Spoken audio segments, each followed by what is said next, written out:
Hello friends, फरायबाय Bodo Info YouTube चेनेलाव SSC निफ्राय गोदान अफिशियेल नटिफिकेशन ओंखारबावबाय आरो बेनो गोल्डेन चान्स नोंथांमोननि साख्रि लानो थ' मानोना गोबां इन्टारेस्टेड दङ SSC आव जिडि कनस्टेबलाव बेनिफ्राय गुबुन गुबुन पस्टआव जाय एग्जामा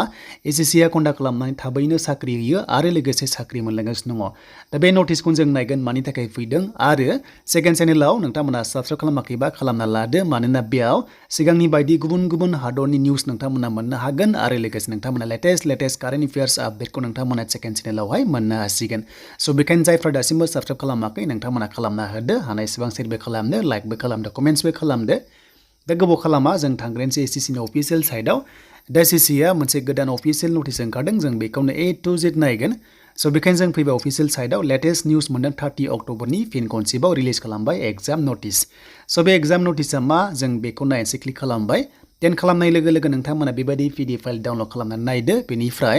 स' बेवहाय इम्पर्टेन्ट मोनसे नटिस फैदों एग्जामनि बागै आरो बे एग्जामा जाबाय कनस्टेबल दिल्ली पुलिसाव जायफ्रा एप्लाइ खालामदोंमोन मेल फिमेल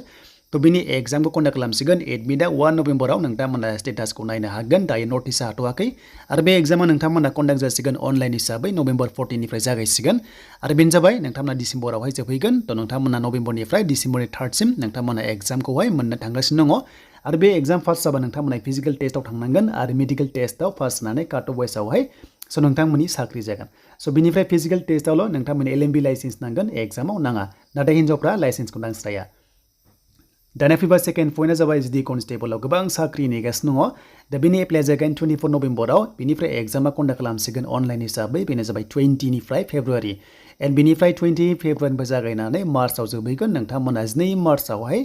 एग्जामा जोबहैगोन आरो एग्जाम जोबनाय लोगो लोगो नोंथांमोना एप्रिल मे जुननि गेजेराव फिजिकल टेस्टआ जागोन दा नोंथांमोना सेकेन्ड चेनेलाव जायफ्रा साबस्क्राइब खालामाखै बेनो स' नोंथांमोना मोनगोन लिंकआ डिसक्रिप्सनाव दङ स' नोंथांमोना साबस्क्राइब खालामनानै बेल आइकनखौ थुना लाबानो जाबाय जाहाथे गोदान लेटेस्ट कारेन्ट एफेयार्स आपडेट मोननो हागोन नोंथांमोना बे सेकेन्ड चेनेलाव स' बे चेनेला एक्टिभ थाफिनसिगोन नोंथांमोना हानायसेबां लाइक कमेन्ट एन्ड साबस्क्राइब खालामनानै नोंथांमोनाहाय लानो हागोन